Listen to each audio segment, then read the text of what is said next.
Bienvenue sur InfoLive TV, nous sommes le vendredi 8 février, Ephraim Mélé pour un flash d'information. La Syrie a récemment développé, avec l'aide de l'Iran, un nouveau missile sol-sol particulièrement précis et capable de transporter une importante tête explosive.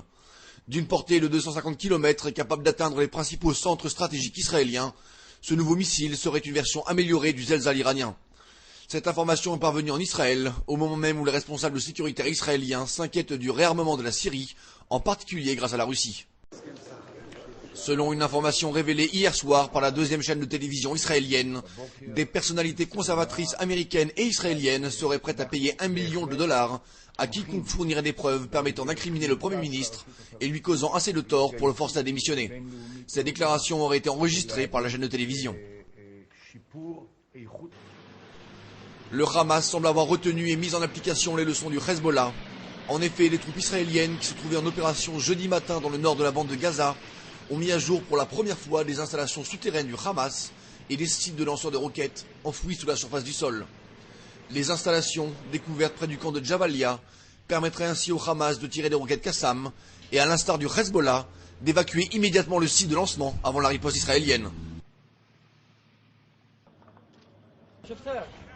Des policiers du Hamas ont intercepté et détourné hier soir un convoi d'aide humanitaire destiné au Croissant Rouge, la seconde cargaison à être littéralement volée à l'organisation par le Hamas.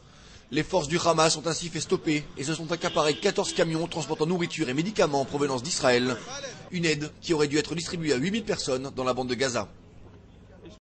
Enfin, un sport pour terminer, le club Hapoel Jérusalem a battu hier soir par 93-89 le club du Maccabi Tel Aviv lors de la finale de la Coupe d'Israël de basketball.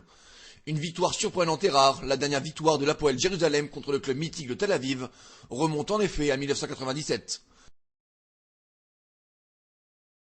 Votre programme sur InfoLive TV, c'est aussi une interview exclusive avec la Finul à Beyrouth sur la présence du Hezbollah au sud Liban. Retrouvez aussi un reportage sur la Colombie qui achète 24 avions de chasse Kfir de fabrication israélienne. Merci de nous avoir suivis sur InfoLive TV. Très bonne journée à tous. Découvrez en avant-première le nouveau service d'InfoLive TV. Recevez gratuitement chaque jour, en vidéo, les informations d'Israël et du Proche-Orient sur votre mobile.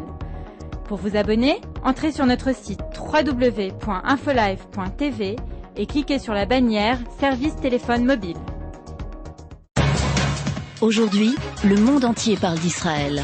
Mais qui parle d'Israël au monde entier, en temps réel, en 4 langues et en direct de Jérusalem? Infolive.tv, la première chaîne de télévision internationale israélienne. 24 heures sur 24, 7 jours sur 7, suivez de l'intérieur l'actualité d'Israël et du Moyen-Orient. Des reportages, des interviews, un grand journal et des flash infos en images dès que l'actualité l'exige. Infolive.tv, votre regard direct et vrai sur l'actualité d'Israël. Retrouvez InfoLive sur internet www.infolive.tv.